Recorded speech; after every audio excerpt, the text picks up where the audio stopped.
contaba un poco que no tenemos que comer. Y la psicóloga que nos puso un poquito a ver qué es lo que ella hace cuando alguien tiene solución. Bueno, ¿qué tal? Me llamo Mercedes, soy psicóloga y bueno, la idea era como comentar un poco, ustedes más que nada sabrán, cómo afecta la enfermedad vestibular a nivel psicológico, desde un punto de vista psicológico. Vimos entonces que la falta de estabilidad que genera también genera una falta de estabilidad a nivel emocional. Genera una falta de estabilidad a nivel emocional.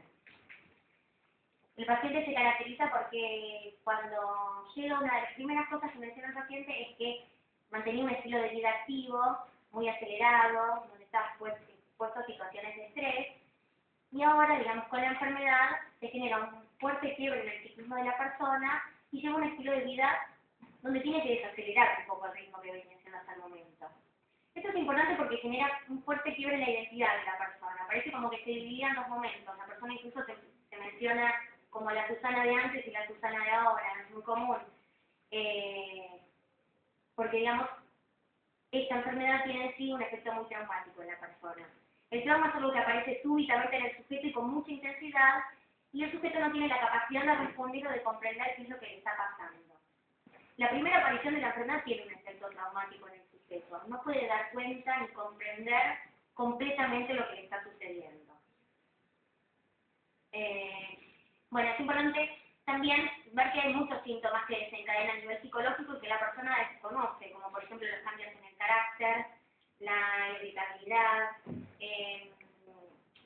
alteraciones en la memoria, desconcentración, disminución de la autoestima, genera también desconfianza en relación al propio cuerpo, el sujeto ya carece del control de sus movimientos, y desconfianza también aparece mucho la vivencia de impotencia y la proyección de impotencia, y por eso lo que quiero decir es que muchas veces el sujeto se siente, no comprende lo que le pasa, se siente impotente frente a la situación que está viviendo, y tiende a desplazar también eso hacia, por ejemplo, la figura de los profesionales, tanto el médico, cómo me puede ayudar, el psicólogo o los distintos profesionales que forman parte del equipo. Aparece también, bueno, mucha angustia, se puede dar lugar a cuadros depresivos, y también se puede generar un gran aislamiento, que por medio de la terapia también se busca trabajar para poder ser elaborado. Bueno, además de estos síntomas, hay una pregunta que es la pregunta de oro, que la preguntan todos los que llegan, que es ¿por qué? ¿Por qué me pasa esto a mí? Y en realidad, bueno, más o menos decía Carolina, uno no piensa en un solo factor que desencadena esta enfermedad. Uno piensa y que es verdad que hay una predisposición que puede ser genética y una lesión del cuerpo que es real y de la cual tenemos que dar cuenta.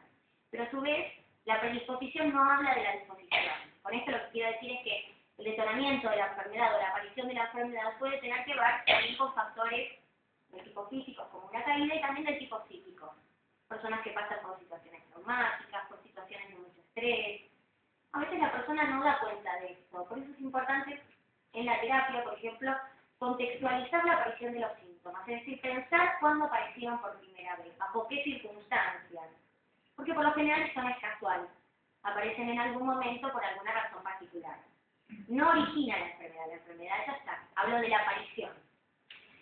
Bueno, es importante también tener en cuenta que se confunde muchas veces el diagnóstico de la enfermedad vestibular con cuadros psicológicos o con patologías psicológicas, como por ejemplo el ataque de pánico, el estrés postraumático, las fobias sociales, la hipocondría. En el estrés postraumático, en realidad, cuando una persona vive un hecho que se presenta súbitamente y lo va repitiendo una y otra vez, con mucho temor, pero a partir de recuerdos y de sueños. Esto no sucede en el paciente con enfermedad vestibular. En realidad hay una repetición real de los síntomas. No estás recordando que te mareaste, sino que en todo caso te mareas o perdés el equilibrio. En el ataque de pánico muchos pacientes llegan a la guardia con temor, con temblores, sudor en las manos, con mucho miedo frente a lo que le pasó, y también suele ser confundido con ataque de pánico. Sin embargo, el ataque de pánico está independiente de que haya una enfermedad en el cuerpo. Es un cuadro específicamente psicológico. Bueno, la fobia social en realidad es una de las modalidades que toma el sujeto para enfrentarse con los síntomas. Por lo general, en lugares como multitudes o reuniones tienden a ser evitados para evitar la reactivación de los síntomas, momentos en que se pueden desatar estos síntomas.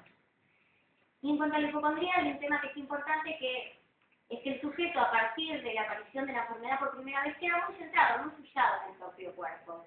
Digamos, la vista y el foco atencional está puesto sobre el esquema corporal. Entonces va a estar muy pendiente del funcionamiento de este cuerpo. Si ve que hay algo mal, va a estar asustado, va a tener temor de que aparezca la enfermedad de nuevo o que aparezca una nueva enfermedad.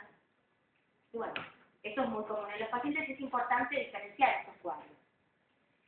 Y bueno, hay un tema que es importantísimo, que es la presencia o la posibilidad de acompañar la enfermedad con un espacio terapéutico, como para poder pensar de dónde vienen esos síntomas, ubicarlos en su primera aparición, poder ir, que el psicólogo vaya acompañando al sujeto durante la angustia que acompaña el tratamiento de la enfermedad, la detección de la enfermedad, que a veces lleva mucho tiempo, como dijo Carolina, y esto también lleva mucha angustia en el sujeto.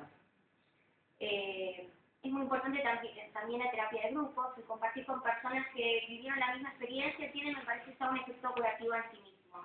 El escuchar a otro que pasa por lo mismo, que le puede tirar algunas pautas también de cómo manejarse, algunas estrategias que puede utilizar. Y ¿Hay lugares donde hay terapia de grupo?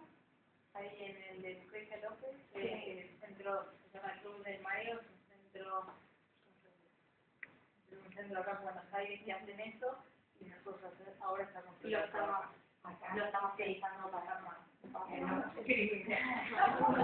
Ahora es una experiencia que está buena, parece que se da mucho. A mí me tienen uno para personas y otro para intercambiar Lo que pasa es que el psicólogo que tampoco saben es que Claro, pasa un psicólogo y no saben, claro, por mis conocimientos se meten a hacer todo y no me acompañan en esto. Y tal es así que me derivaron a un psiquiatra y me terminaron recetando Valcote, la doctora me dijo Valcote, no, claro, para quedar tan fuertes y se pueden hacer. así que sería bárbaro. Está bueno. Sí, estamos con la idea de formar, es lo que el servicio tiene muchas áreas, tenemos mucha suerte nosotros porque tenemos un equipo formado por muchos médicos, por de las personas del servicio, por una psicóloga, una nutricionista, los profesores de Taekwondo, los kinesiólogos.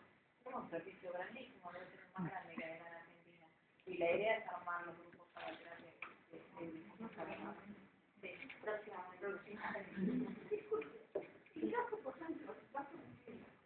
Cuando me entra angustia, ¿qué debo hacer? Porque lo que hago es meterme a mi cama y no moverme ahí la cabeza. ¿La angustia que es una crisis de vértigo o miedo que me pasa? Miedo que me dé. En la crisis, porque yo tengo miedo. Usted sabe que yo llevo 5 años. Sí. Entonces, cuando apenas siento ya que la cabeza cuando voltea hacia la madera, me voy a mi cama, quedarme ahí. Se pueden usar unas gotitas de una medicación ahí para cortarlo, para que después con el efecto del tratamiento de la terapia lo puedan manejar, que no vengan tan seguido. Pero al principio se pueden usar unas gotas sublinguales y cortar eso. Ayer